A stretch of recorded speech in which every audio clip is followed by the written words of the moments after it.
How's it going, everyone? Welcome. Eulier Gonzalez here, and today I want to explore now finally how to create now an HTTP server after the previous video where I went on to describe a little bit of the history of how do we get here with HTTP by walking through who made the HTTP, Tim Berners-Lee, and why he created that, what it created, the protocol in order to transmit these documents, HTML documents, as well as the resource to locate those documents, the URL or any other resource, and also the language to describe those documents, the HTML.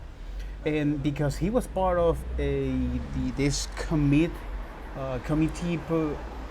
Européen pour la Recherche Nucléaire, which is the European Committee for Nuclear Research. Now, that back in the early 80s, they want to now implement is this way to communicate computers using the TCP and IP protocol in their own lab. So this particular protocol, which was the winner after the protocol wars, which is a period from the 60s and mid 60s and early 70s, where there is no consensus of how all of these computers, regardless it is manufactured, all right, they share piece of information. And in order to guarantee that that data actually share with error, with error prone, sorry. Well, we need to define this now particular protocol to transmit this, the transmission control protocol. And if you want, for example, now applications or programs that communicate internally at that computer, or programs that want to communicate with other programs that live in another computer, right? So you do that is by using now something called socket.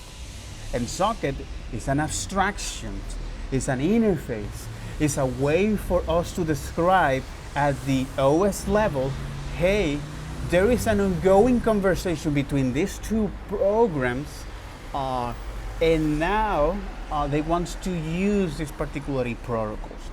Protocols that can be connectless, all right? So there is no need for any other people in the other side is present in the communication, and the order doesn't matter, all right?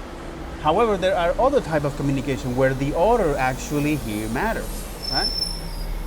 And that the other party or both parties must be in the communication. So think of it like you're calling a friend, all right?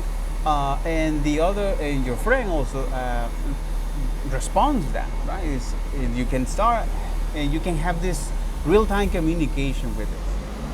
But it's at some point your friend drop the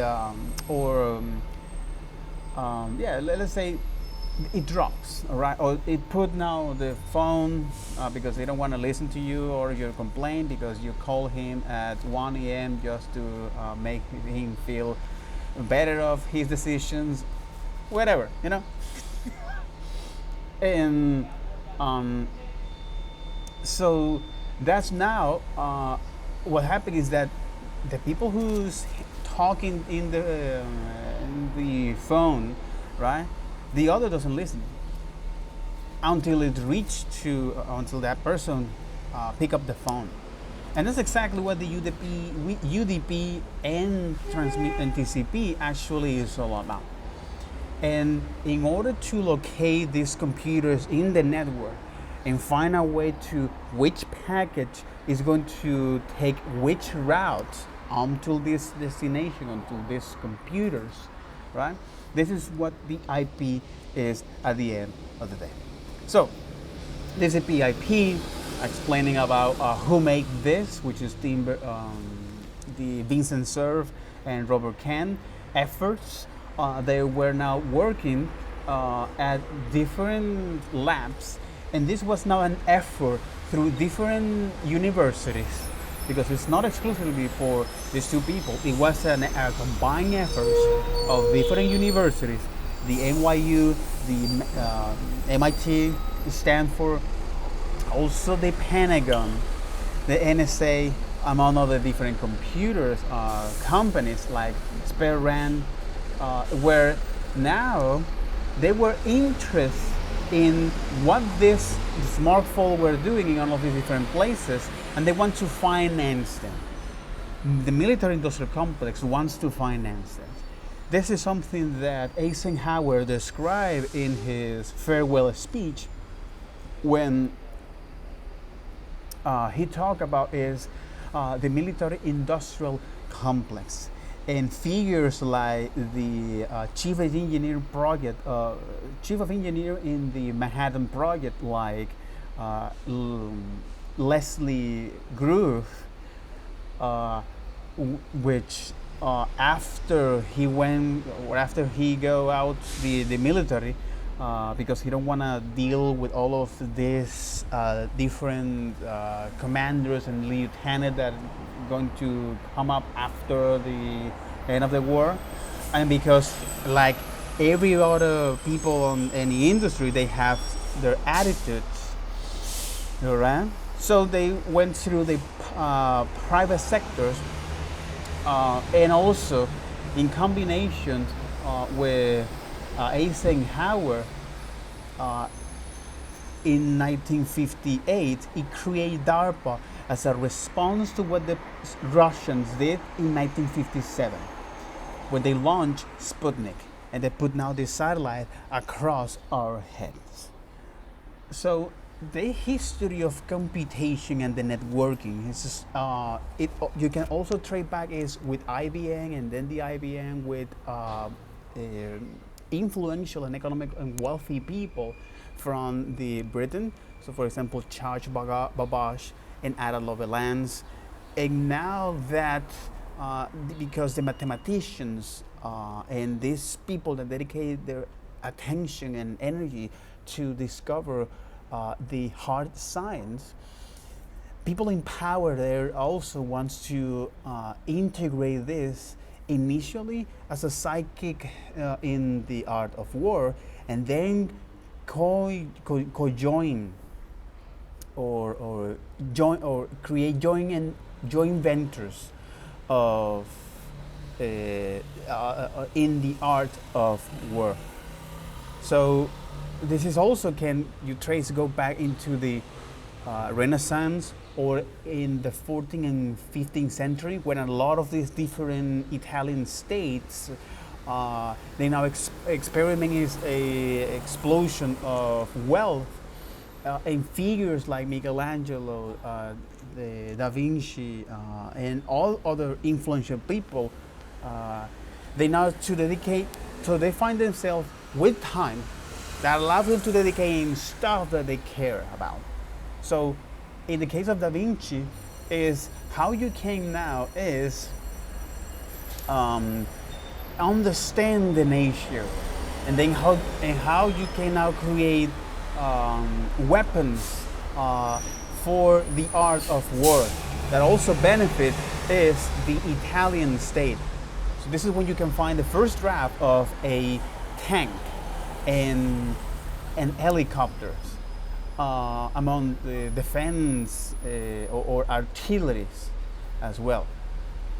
So, but in any case, this is just to summarize briefly is the Western and Middle East history of this history of computation, that I can go back into 14th centuries and also a little bit more than that, because I can go back now into the golden age of the Islam in 8, 7, 8, 9, and 10s, when they now starting to develop is the notion of the mathematics, particularly the algorithm, how you can now keep track of research in a ledger, for accountability. And with that, right, you can also now ask yourself where these people actually get all of this instincts or knowledge and curiosity. Some of them come from the India, others from the Greeks and the Roman Empire. So just to summarize this, right? This is a little bit of history of how do we get here, and especially when somebody hires you to help them build any particular application on HTTP, right? Remember that at the end of the day, this was created is for the war, for war efforts. That doesn't mean that it doesn't have any civil application, but the main driver is the military affairs. So what I'm going to do here in this video, okay, is to not only explore about, but also is to see how to implement now an HTTP different versions here, the HTTP 0.9, 1.0 and 1.1, right? And do that in Node, Python, Ruby and Rust. So to speed these things up, because this is also an exploration for myself. I know how to do that in Node, right? But I want to explore now how to do that in other language. So when I look at the spec here, right? Spec here, semantics, there you got it. All right, so the HTTP at the end of the day is just a stateless application level protocol, request and response for distributed collaborative hypertext information system, which is a lot of word and jargon to say, hey, this is a system that allows you to now share documents, and this document can be hypertext, and hypertext can be text and anything that is text related to, right? It can be video, it can be audio, it can be style, fonts, you name it, right? And it follows now a particular identifier and establish some common terminology as defined as the protocol shared by all versions. So what I did is just to read about the history and the evolution here. So HTTP has been the primary information transfer protocol for the World Wide Web since the introduction in 1990s. It began a trivial mechanism for low latency requests with a single method get to request, transfer, or presume hypertext document identified by a given path, which is what am I going to do right now, right? So with a little bit of help with, of course, Claude, I want to now explore is how to implement now this HTTP 0.1. All right. So because this single method, at the end of the day, these protocols only recognize is fetching data, and also all these documents or all this data that is going to fetch is HTML. So there is no image or any of that kind of stuff. And all of them are identified by a given path name. And it is low latency back then because it's built on top of the TCP/IP product. So I think that this is a good segue to now understand a couple of things. So for example, how this piece of code translate to Node and what is a TCP at the end of the day. So this is exactly what I'm going to ask, right? I actually put a couple of the paragraphs here.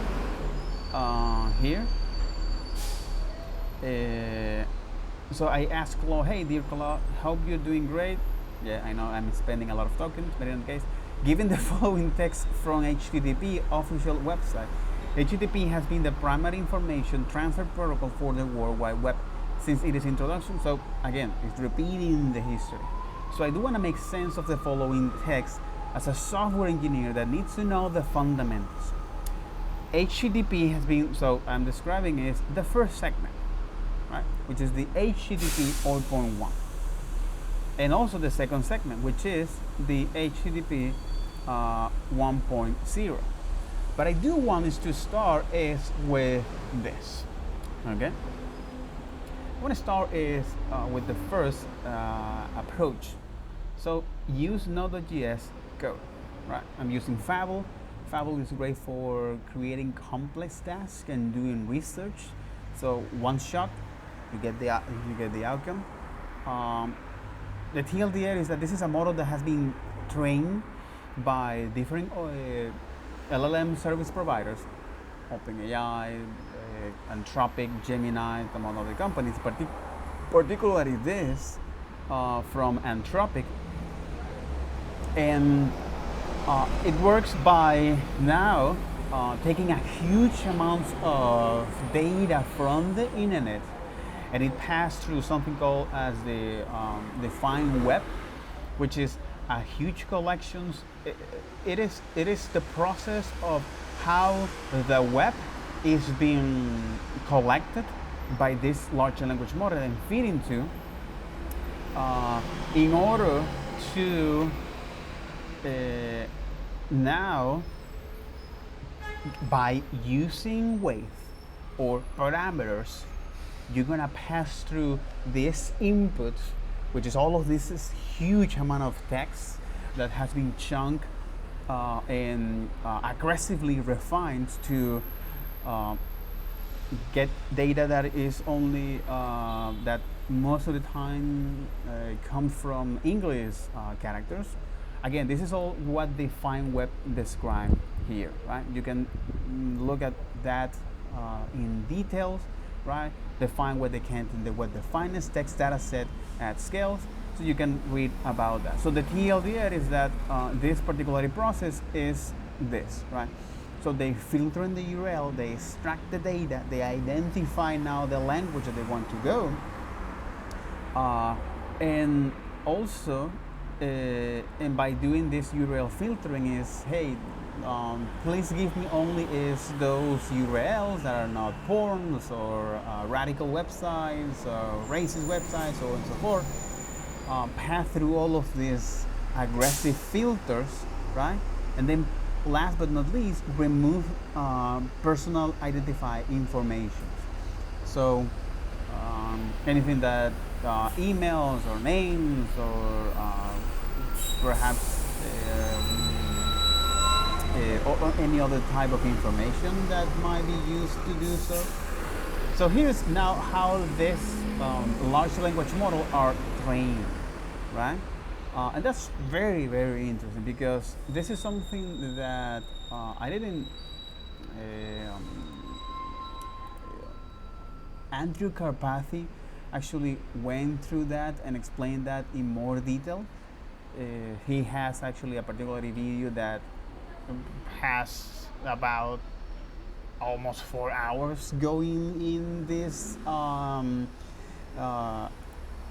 answer the question is who you are talking really to, all right, with this large language model, all right, and it turns out that it's just a remix of the internet that is generating is the next likely token based on a particular context. So that's great because with this, right, and now since it has already collected all of this data aggressively and from all of the web, right, and I want to build an HTTP 0.9 and actually provide is the source of your finding, because that's also what I want to do this. Use Node.js core, provide source of your finding, right, and grill your response. Okay. All right.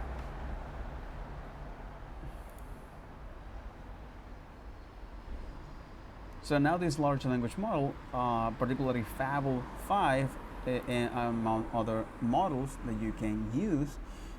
Each one of them has their own particular needs, or their own particular set of tasks that you can use, or they're good at doing a specific task.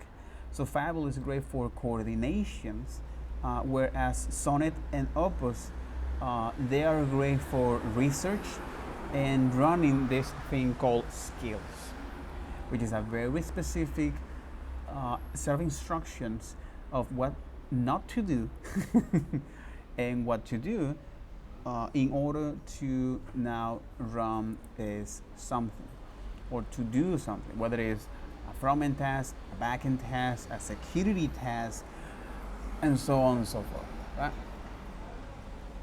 So, with that, right,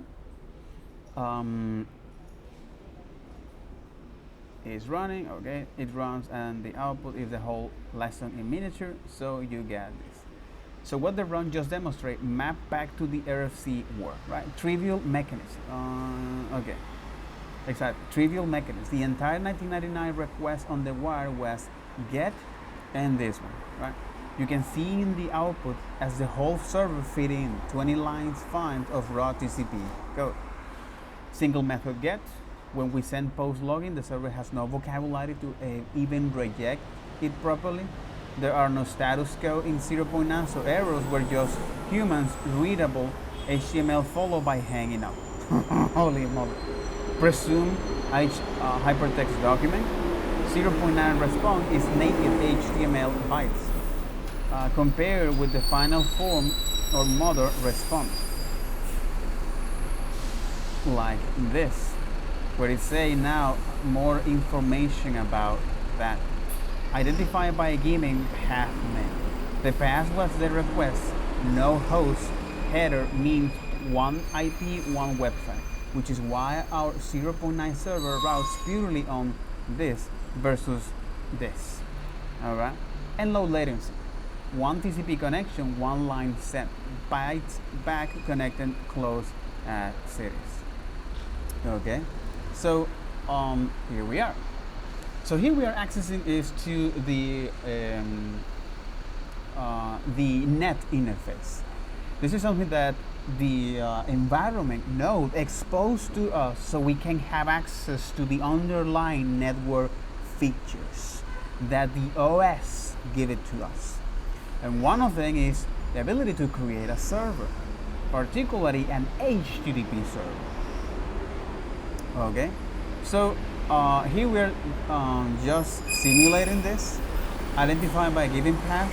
The path is the only thing that the client can send. No host headers, no IP address, could only serve one website, right?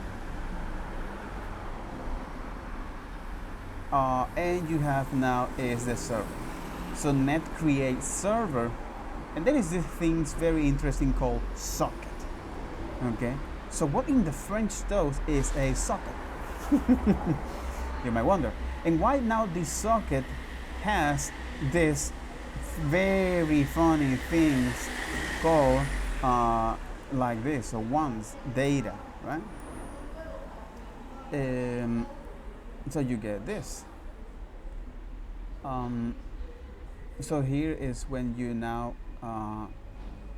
here's again the Claude create this and say, hey, request line is a chunk to string ASCII split like this. Okay, it's like, hey, whatever chunk that I'm receiving here from this socket, which is something I'm going to explain that in a moment, you're going to transform that into an ASCII. Okay, and split that line as this as it is, right? And give it to me is, well, whatever is on the first.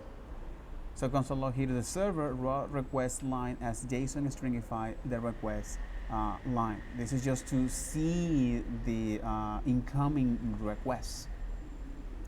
So request line dot split, right, on the method and the path, and a single method get. Anything else simply does not exist, right? So if this is different to get, 0.9 has no status code, so we can even say 405 method not allowed. There is no way to emit that, you know. So, well, okay. Only get exists in 1990. In 1990. Yeah. So is this. So if you send something else that is not a get, you're gonna get this. Like, I don't know. A presumed hypertext document is in this case. We send raw bytes. The client must presume it is an HTML because there is no content type to tell it. This is what the body will be, right? So this is document path. So on the documents here, which is just a fancy way to get that, right?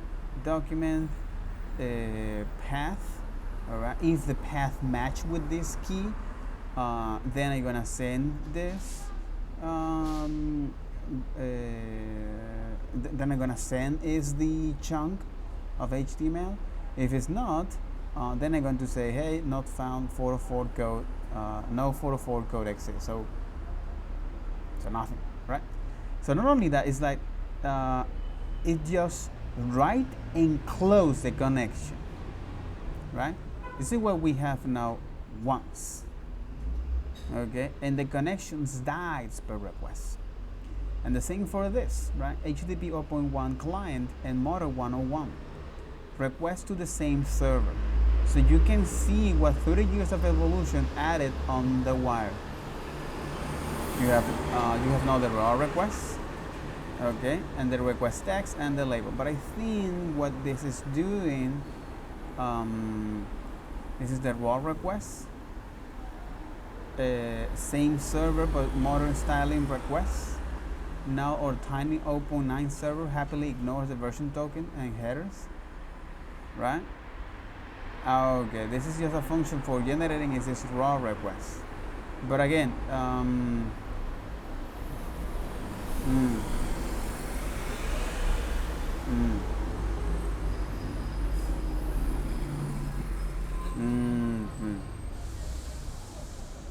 Okay, so let's go to replicate is this shall we, right?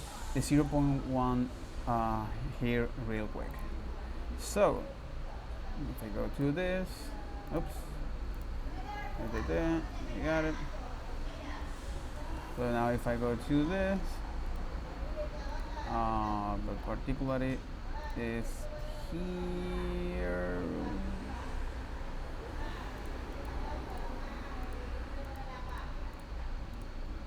There you got it. Okay, that's right.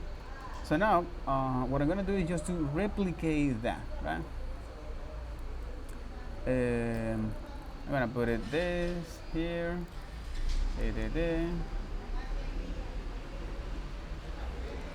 and there you go, right? So we implement the original 1991 protocol of that, which is in this case here. I'm going to create now the server from this interface, and this interface now have this funny thing called socket. All right. So I'm going to explain that right in a moment. Okay. And the other is that because we want is to close the connection. So once something reach here, I want to close the connection, right? In Node, you can do that.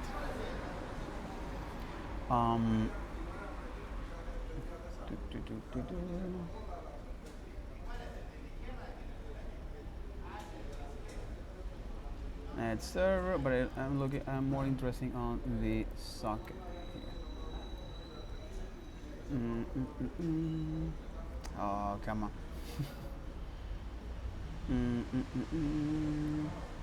Exactly, on the socket.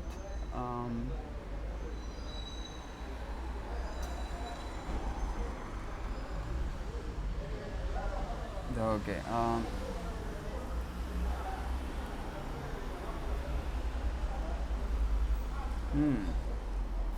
That's interesting.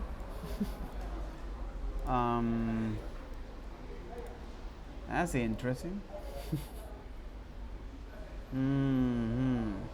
Right?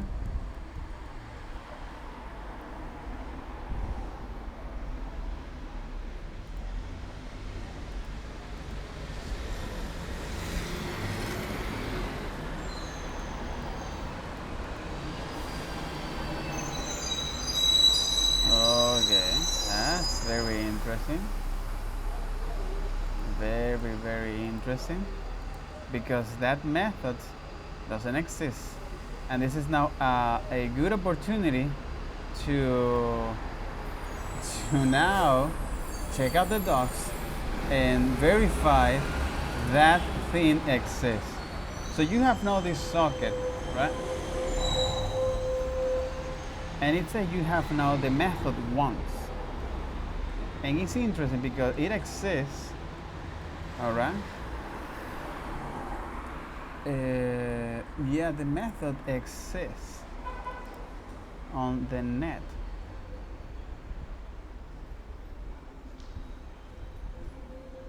And on the socket. Oh, I get it. It's because this is implementing is the event emitter as it is. Okay. I get it. Okay. This is a very nice segue here. So the docs do say something like this. So I'm going to create now is this server, all right? And when you detect now an incoming stream of data to this particular socket, all right? I want you to now do this, right? I want you to do this. This is where our pseudocode we're going to live. However, the question is what a socket is. So at the end of the day, a socket now is a way to represent how programs communicate. Don't take my word for granted. Take that for this, right? This is the resource I want to show you here. Let me put it this way here, right? So this is what a socket is. It comes from a particularly book known as a Beej Guide to Network Programming.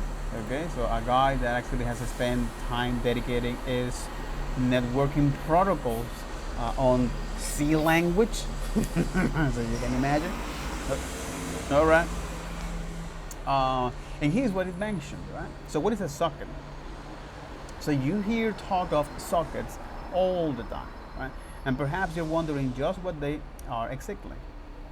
Well, they're this, a way to speak to other programs using a standard Unix file description. So what I want to get of all of this is two things.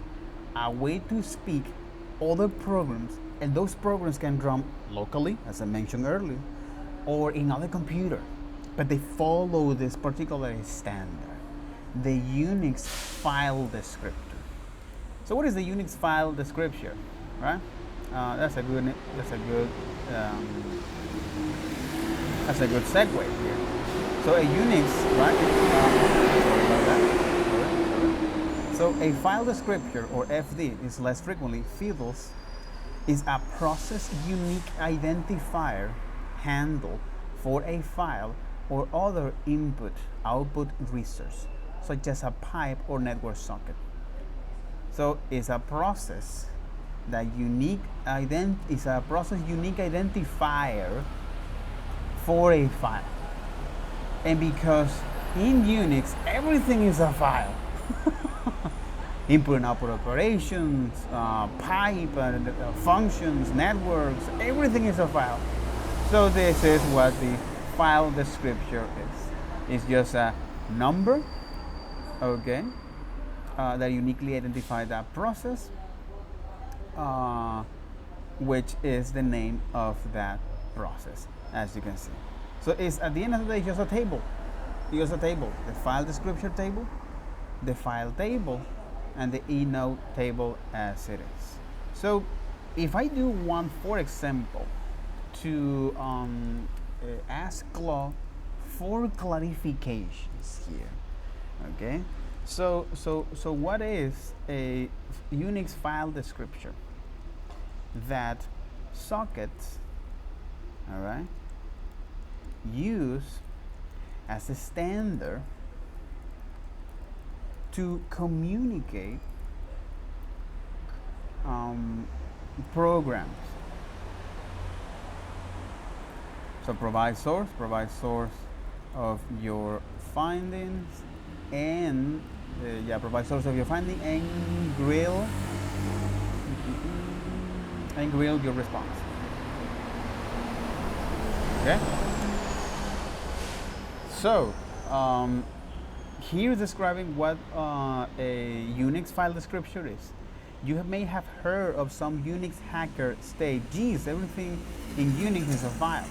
What that person may have been talking about is the fact that when Unix programs do any sort of input and output, read or write data, right? They do it by reading or writing to a file descriptor. A file descriptor is a simple an integer associated with an open file. Interesting. But here's the catch. So this file description is an open file, and I have associated an integer to that, right? That file can be a network connection, okay, a first in, first out, a pipe, a terminal, a real on disk file, or just about anything else. Everything in Unix is a file. But again, this is a way, this object descriptor, this file descriptor, is a simple integer associated with an open file. And because in Unix, everything is a file. Network operations, and again, we're talking about is the anatomy of this open, the OS, okay? So a piece of software that runs on top of our hardware. So when you reboot or you power on, so you now have access to the entire set of utilities and programs and service that the OS provide, all right? So you can have access to the CPU, the memory RAM, the input and output, like disk or network cards, also the Wi-Fi, the Bluetooth card. So it makes a ton of sense of what you can do here, okay? But I don't want to bore you to death about that. So we know what a socket is, okay? So I know what a socket is, okay? And this is something that is given to me by the node bindings as a way to represent now as this object. And this object now described is the communication between these programs. And usually, in the case of sockets, right, you have all kinds of different address here, or internet address. So I'm going to use now is the internet address, okay, which is as long as you have now particularly socket open, another program that wants to communicate with that program, send a request to that, right? Or use now the socket to communicate through that. So socket is just a way to communicate across programs. So here is the object, right? So this is the object that the OS, which is at the end of the day is an abstraction of the underlying TCP or IPC internet process. It's interconnected process is.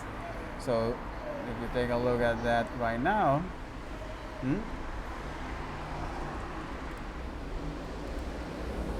bear with me a moment, all right? So if you look now at the socket for a moment, where is exactly the socket for a moment, and say this is an abstraction of the TCP socket or a streaming IPC, which is the way how you can communicate programs or process inside of your computer, right? Whether it's a Windows, Unix, or Unix domain socket and other operating systems. But again, it's just a way to allow you to communicate across different programs. Okay, so that's good. And they use now the TCP socket or the IPC. And because they want to also now represent the different things that can happen in these communications or the operation that can happen, they use now the event emitter to do so. So this event emitter is now one of the designs in computer programming that when you look at the event here, right, is how now certain operations in Node can be used to describe different things, all right? So one of them, and this is what they use now, right? Much of the Node.js core API is built around of this idiomatic asynchronous event-driven architecture, which is a fun, a fancy way to say when we want to deal an event, how to do that, right? And it turns out, because this is a behavior, now the computer science and the software engineering, they come up with a particular pattern come from the gang of four, right? Which is when you need to implement behaviors, right? This is a particular pattern like the observer design pattern. So when you need to look for events that happens in a particular place, right? You can think of this like, hey, you want to receive notification from a newspaper, all right, or from the tax agency, or your your favorite TV series, or the Netflix, or perhaps an influencer, right? So whoever will be, I want to subscribe to that subject and receive now this kind of feedback when something happens. This is why I early mentioned that the entire history of the computer comes from the military industrial complex, or for this branch, and a lot of these terms, they are heavily used and they come from the military branch. So for example, in the case of subjects and observers. So this is what this event is all about, right? This event-driven architecture, what it means is to solve this kind of problem. Sometimes we have is now behaviors that we want to solve, and we want to describe those behaviors, and we want to interact with those behaviors to run something, right? So when something happens, I want to receive a notification to do X, Y. This is pretty much what the architecture, the event-driven architecture is. It is based upon that the observer design pattern, and it's just, you can think of it as like a hash table, right? You have now a key, which is the meters, all right, and a function, which is the value that is gonna be called in order, right? So common example of this is that what happened when you want to listen for incoming requests, incoming message from a socket, right? And here it makes a ton of sense. So the .NET Server object emits an event each time a peer connected to it. This connections is something that is being handled by the OS. You don't care about this. And the same for reading and streams. When you open a file, and a string emits an event, whatever data is available to read. The TLDR is that this interface or this class want to describe that particular thing. And it is useful, for example, to describe what happened when you want to create now an application that wants to listen for incoming message, like a socket, right? And when something happened, you want to receive now a notification ipso facto, right? And here's the thing. So, now that I explained what the socket is, right? And since it's using now the event emitter interface or the event class to represent is now what are the behaviors that can happen here. One of that behavior is the once, okay?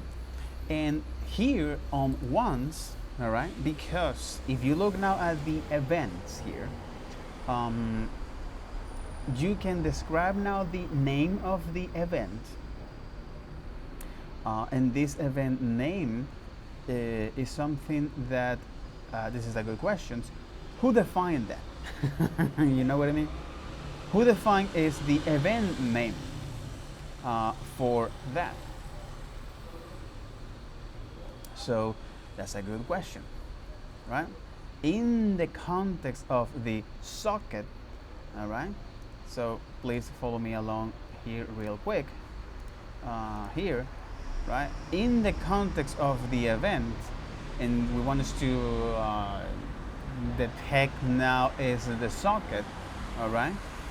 And I want to do that only once, right? Adds a one-time listener function for the event name, and the next time event name is triggered, this listener is removed and then invoked. Okay. The question is that again, that's good for that event, that object that implements the event class, but in the context of the socket, right? I want to know what are the possible events that I can listen to, right? So here is the thing. So this is not block list. You can add the block list or socket address, right? You can also do that for the server, all right? When you're starting to listen for something, or you can do that now for the socket, all right? And here is the possible events that you can get, right? So far, so good. So you can say close, connect, connection attempts, and so on and so forth. And then you get now the event data here, right? So when you detect now some data here, event emitted when the data is received, the argument data will be a buffer or a string. Encoding of the data is set by the socket of set encoding. And here is when I go back to the code and say, all right, so since this is the socket and I want to run this event once, okay? And I want to do that when data happens, okay? Something that I don't know. This is implemented by the Node.js library. And when that happens, it says that it's gonna give it to me is this thing called chunk, all right? Or data, right? This data or this chunk can be in a buffer or a string, right? So, since again this is something that is the is the environment or the bindings, another JS binding is going to give it to me, right? Well, I want to do a couple things with this thing called chunks. So chunks, right? At the end of the day, the data will be lost if there is no listener when socket emits data. Then the question is that what this data is giving to me, you know? That's a very valid question, okay? So now data will give to me is something here that is the sorry about that, okay? It's gonna give me to me is this, right? It's gonna give it to me is the chunk. And my question is that what is a chunk at the end of the day, right? Because it says that this is it is a string or a buffer, right? The argument data will be a buffer or a string. Okay. So here's the thing. This is now the string and the buffer. Okay. So if this is now a buffer, okay, indicates that this is now a buffer or a string, right? Whatever this thing is,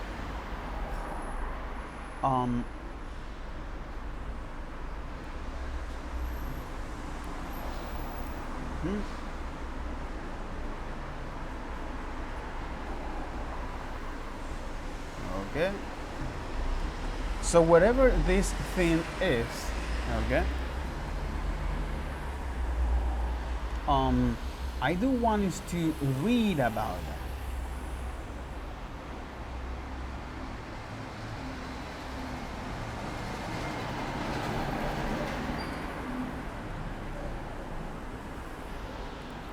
So, because I want to read about that, right? Only once,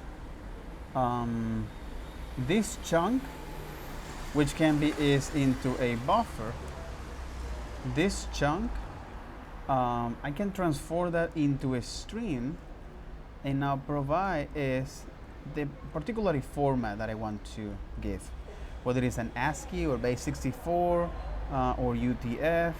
But because we're implementing is a using ASCII character set like this, all right. Then I want to now split is all of this piece of information from a carry return, which is a special character, and a new line, right?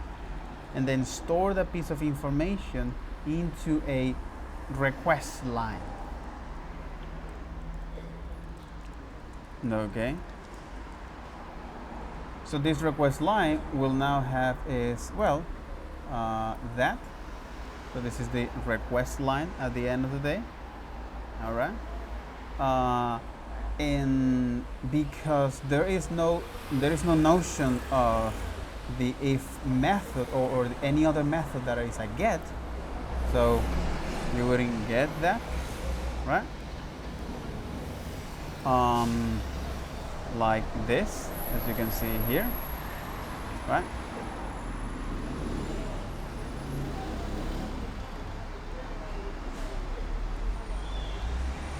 Like this. But this method here is something that must come, or I must strip this from the request line, right? So you say request line, it because request line follows a particular format, okay? I can now split this into using a white space. And here I'm going to have now in one section is the method. So put that value into the method. And the other is put the value of the URL. Or the path that you want to implement, and store that as a const, right? So I just want to modify that. So after that, right, if the method is different than I get, so stop that connection, right? However, if this is a get, right, so in the body I want to now is, well, define is the string that I want to send here, right? And this string is something like this. I can define real quick is the document here, like so, right?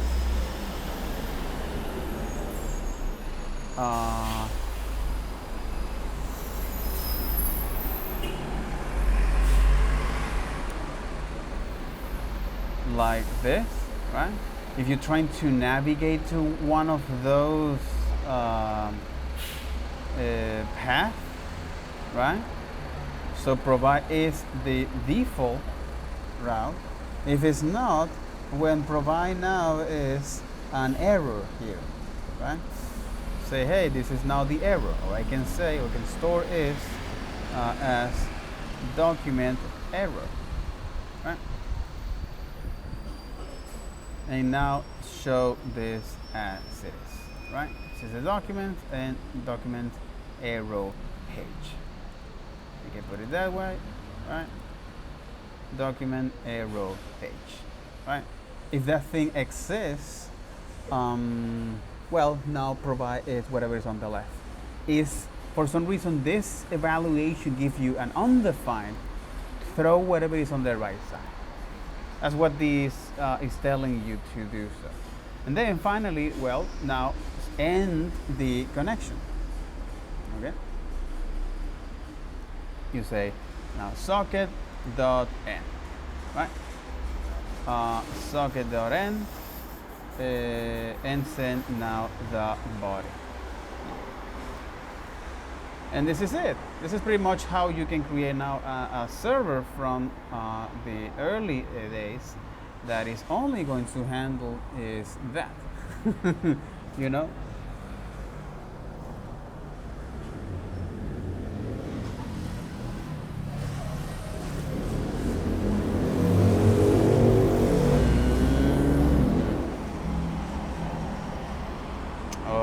Okay.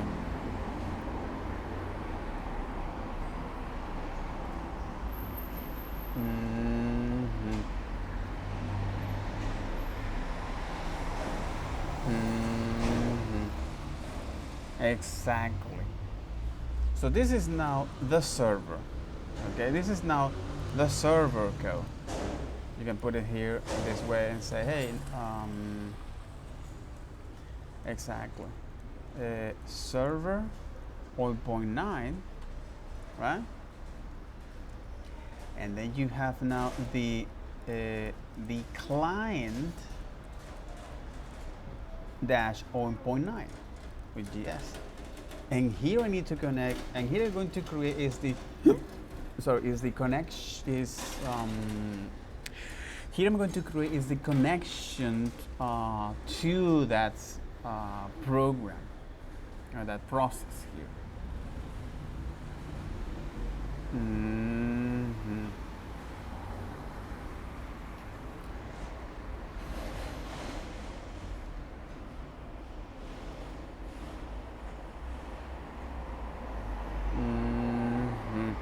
So simulate that. So simulate. Oh, okay. So now in the same code, right? So now in the same code, we are simulating is the client here, which is good, which is fine. All right. I can define now is the raw request in the client side, right? And export this function here, and export function raw request, right? And then now start to listen to that server. So in this case, after I create my server, I want to start listening to this. So I want to execute the process in the OS that is going to start to listen to this incoming message that happens at this socket. So let's gonna put now here for 3000, right? For 3000. Yeah, for 3000. The host name, which is in my case the local host. Let's say 20.0.0.1, right? And then I'm going to leverage here is a model JavaScript here, okay? To simulate now is different requests, okay?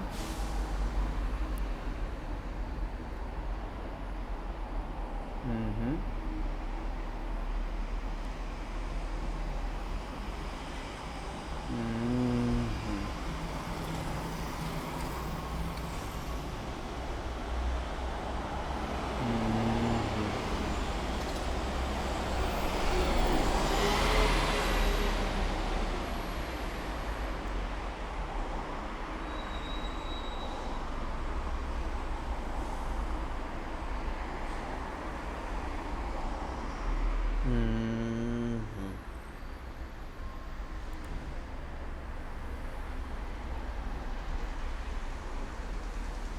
Mm-hmm.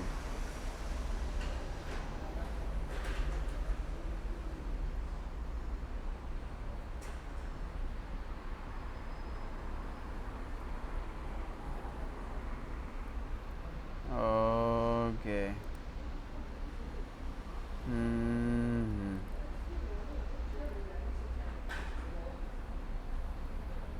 Okay.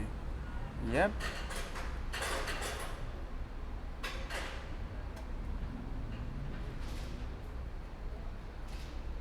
And it's interesting because now the server closed, bro. After you evaluate all of that, the server, or in this case, yeah, the let's gonna call this server much better. The server here closed. The server closed here.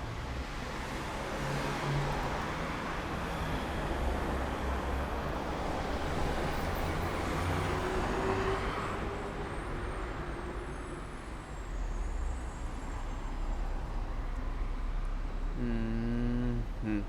And here what I'm gonna do is just to simulate is that. I'm gonna say from the client, or I can now import is request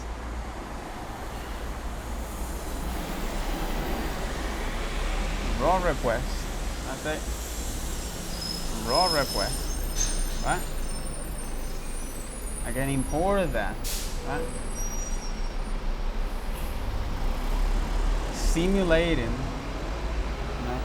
simulating several requests, right? With raw requests. So here I'm saying is, hey, let's go to wait for that.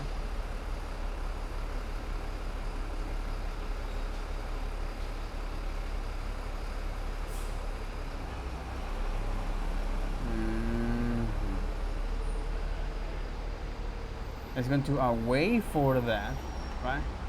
Raw request, okay? And in this raw request, it's going to accept several. So you're gonna set the port. I didn't define the port, which is something that might be useful to get. I can also is just defining is the port here, and say cons port 3000. You know, make it easy. So you have now different reference here. So you can pass now the port to simulate this request. Okay. And this is interesting because this is actually the request that you're going to send to that, or according to the request text and the label.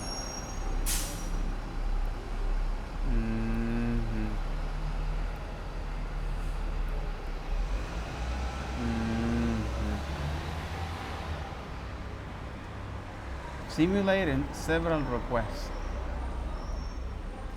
The original request line.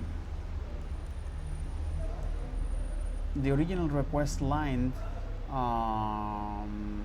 structure. Okay. The original request line structure. Should you get now this, right? Followed by a, and then followed by that particular protocol, right?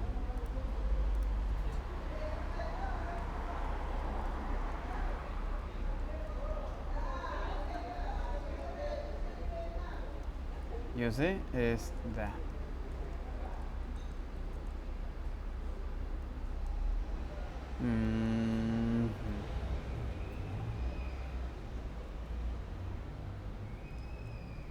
So this is the original response of HTTP. And that is very, very interesting here, right? So if you for some reason trying to send something that is not a get, right, or get about HTTP1, right, style hitting the same socket, okay, the same server but model style request, not our tiny 1.9 server happily ignores the version token and headers. 0.9 server only look for get path. That's what happened here.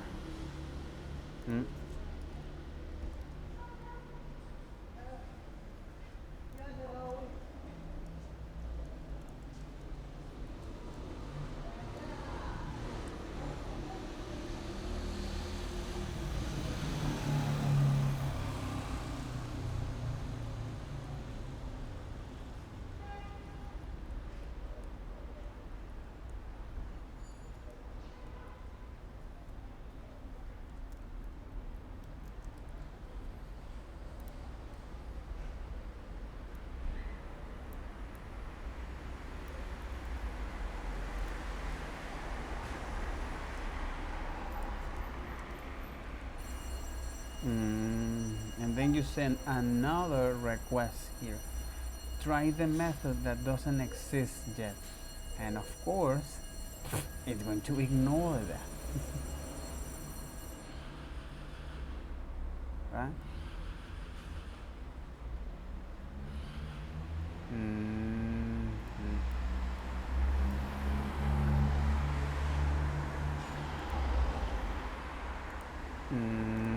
And here is how you can create it. So when I run this particular program here real quick, all right, and then I say inside of the, so let me now run is inside of the HTTP 1.9 running the server, right? It might throw some error here because hey, I don't recognize this.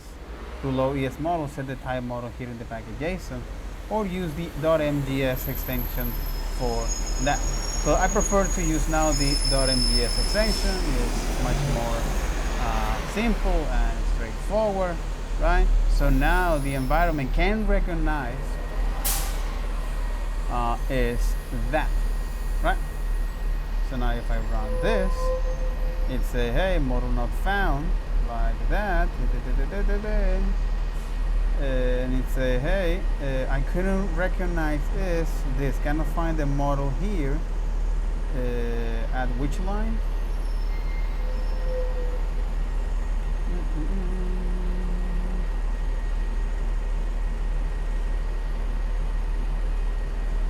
No internal model CSS loader. Cannot find the US HTTP server .js, but I am not. Oh, I didn't say that. Okay. Yeah, I didn't say that. Oh, that's right. It's MG, my friend. So when it tries to now run this, right? It say on the socket, right? On the socket, it say socket.net create port. Net create connection here. Net is not defined, which is you're right. You're right. You are damn right. You are damn right. I'm assuming that this is on the request here. Exact. You are damn right. So let me now import is that particular model. Right? Say no. The net model, right? And I want to pull here is just the no, let's going to pull here the create connection. Remove the net, right? And that's it. So let me save this again. Now when you run this, it say, hey, this thing's called for is not defined. So you are right. Because for is using now here as like that, and there you go. Right? And now it say request.line is a split. It's not a function, or its return value is not iterable. All right. problema. That's interesting. It's either a chunk, a buffer, all right? It's either a buffer,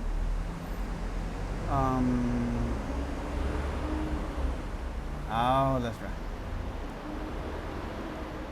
Because it's either a buffer, or I can debug this. If you want to debug this, no. Okay, there you got it, right? So server raw request line is this get, and it received now as nothing. So you know, okay, got it. So this is the request line. Yes, so this is the request line. It means that I want to only the first elements that actually contain is the serialization, right? And here is actually how it actually is mimicking, right?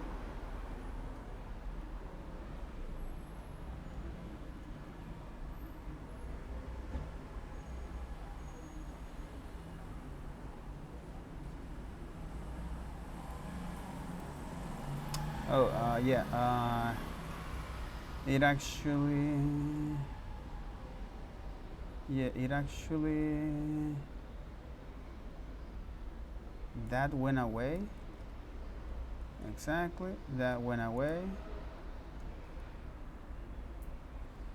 And this one here, okay. So this is how I create, but here is showing me, it's like HTTP 1. What in the fucking hell? Ah, there you go. Yep. But why is this showing me first?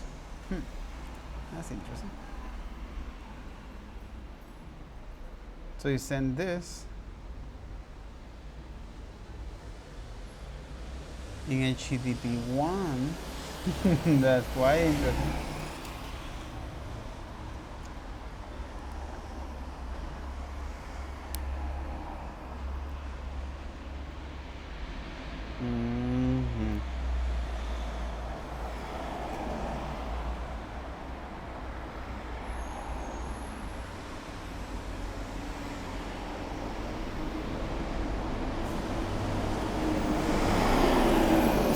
You might wonder, it's like, yeah, that's good, but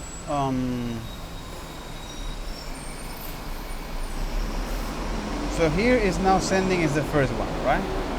Which is this, right? HTTP 0.9, this is the request, get, and you receive now this, okay? And the client, again, because you are creating now a client connection. So far, so good.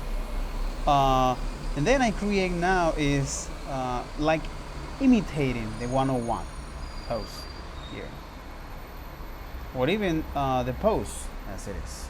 So this is how you can create now from scratch is this. And the thing here is that this chunk, which can be is either a string or a buffer, and this buffer can be is some sort of raw data that you can start to read. But here is how you can create now this basic server here with the HTTP 0.9 server. I'm gonna submit this to GitHub, and with that, that'll be all. Take care. Bye bye.